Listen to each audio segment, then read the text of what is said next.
Good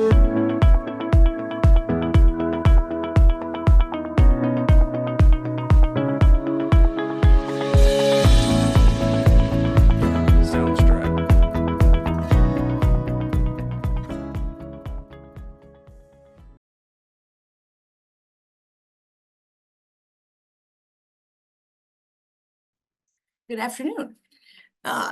I am here to talk today about a concept called abusive litigation. Now, as attorneys, but certainly as family law practitioners, we hear all the time, my co-parent is only filing this to harass me or annoy me. There's no basis for this filing.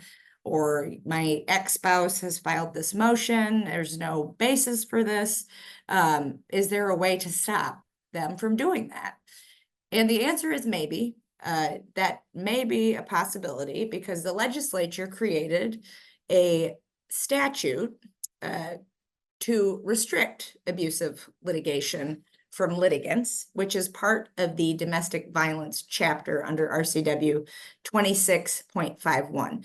Now, in order for an action to be determined to be abusive, you actually do have to meet a couple bars before making this specific claim.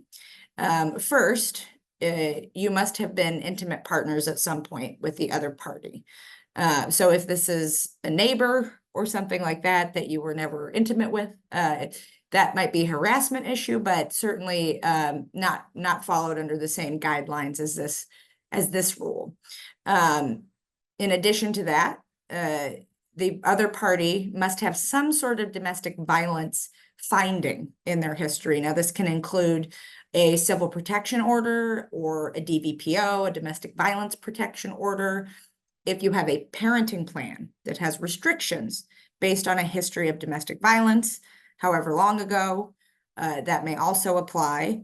Or if you received a restraining order, not a domestic violence protection order, but the court did state that a restraining order was necessary because of issues of domestic violence, you will have met at least the first bar to make that claim or allegation that abusive litigation is happening.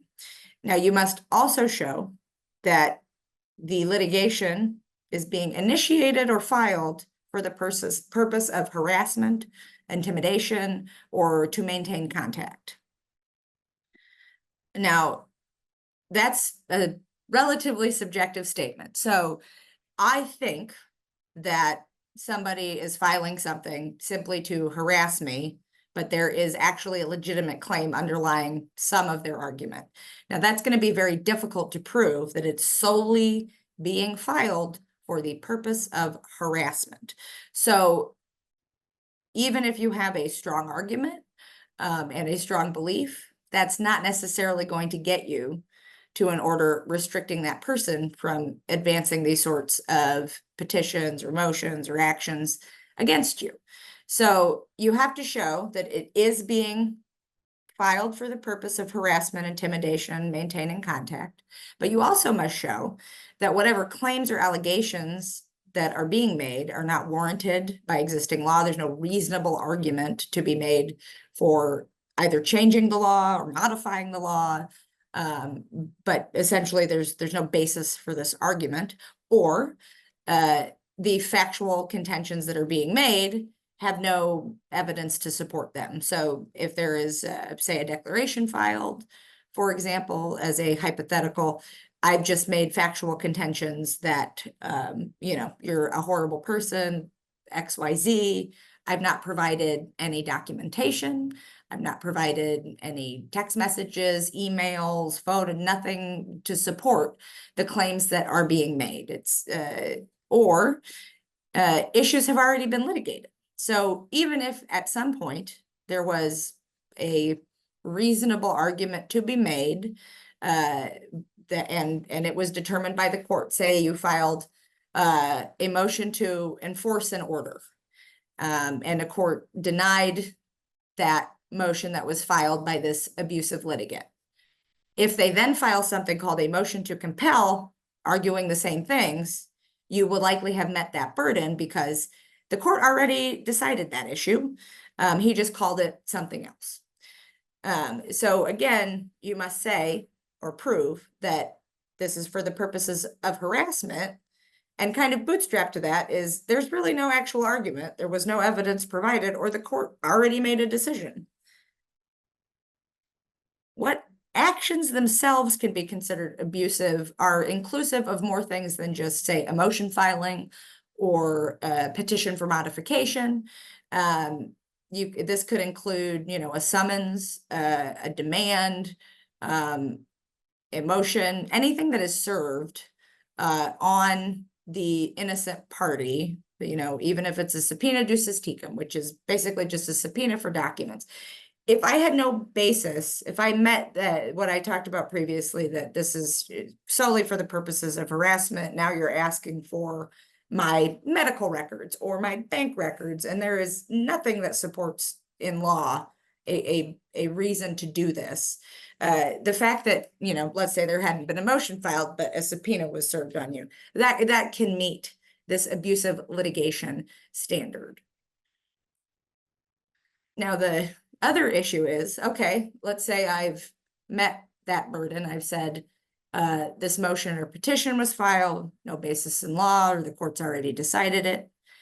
How do I stop? How do I get this, off the court's docket? Or how do I restrict them from filing anything in the future? In any answer or response, say, to that petition, you can make the argument that this is abusive litigation. I'm going to ask the court, enter an order striking this petition, striking this motion, and enter an order restricting this litigant from abusive litigation. This can also be made by a separate motion at any time or a motion during a pending case. Again, if there is a belief along with the legal requirements to meet the restrictive litigation elements, then the court can enter that order. Now, the interesting thing is that the statute is relatively new. There haven't been many appellate cases. There's not a lot of judges' language or findings on what is an appropriate remedy to restrict abusive litigation because it's such a new concept.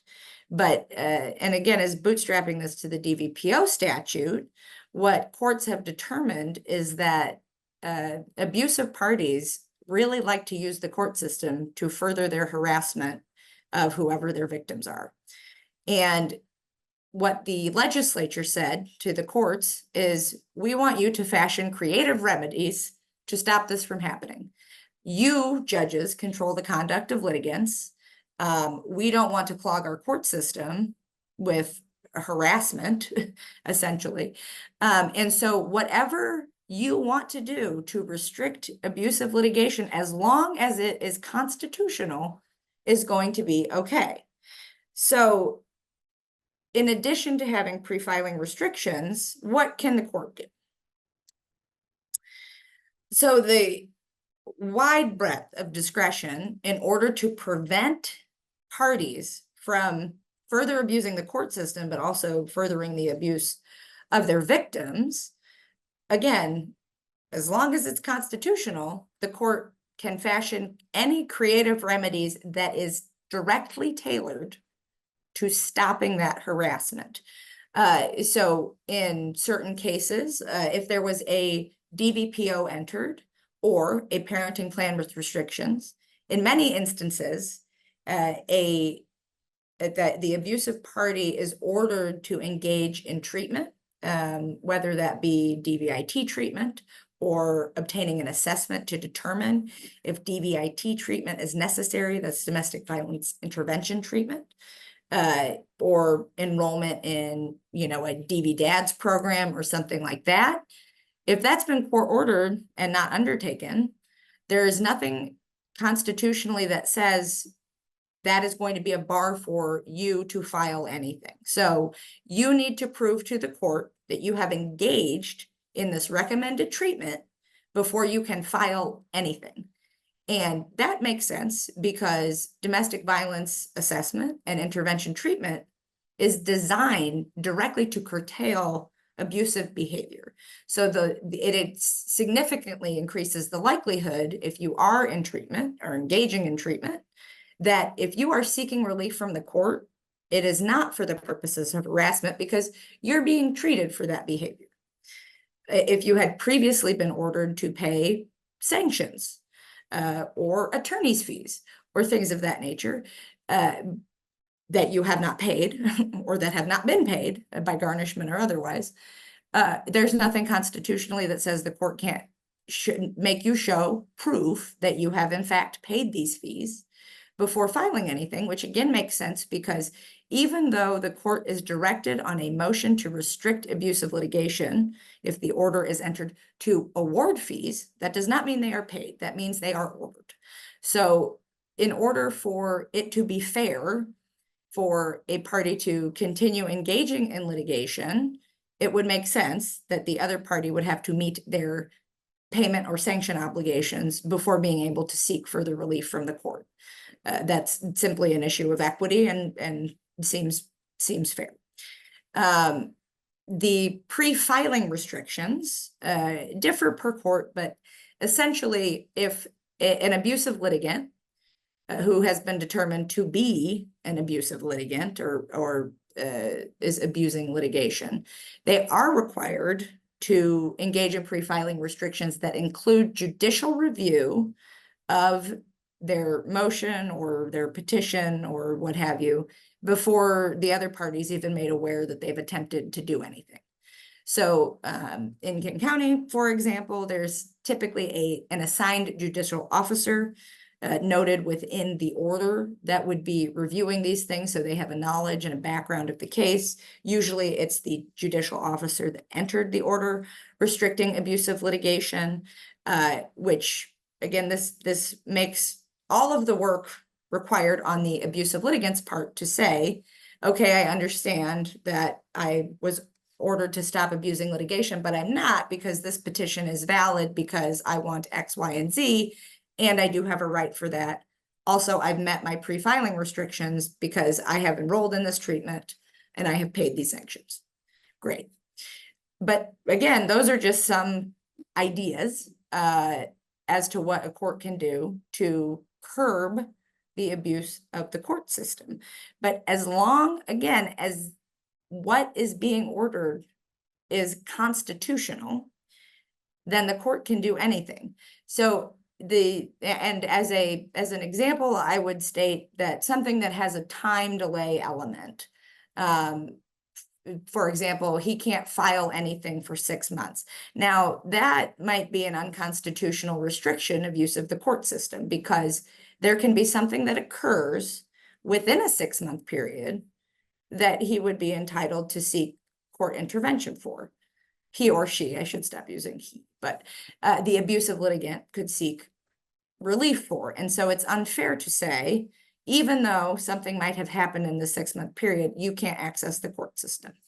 The reason why enrollment in treatment obligation is fair is because you can do that at any time. And in fact, being ordered to do it, you should have done it already. Payment of sanctions is the same. So even though there might be a time delay element because the litigant hasn't done it yet, does not mean that it is unconstitutional. It would likely be unconstitutional to restrict their access without something that they can engage in immediately that would satisfy these requirements. So again, concept is very new. There have not been a lot of appellate cases or really judicial advice on the matter. But again, the goal is to stop harassment by use of the court system.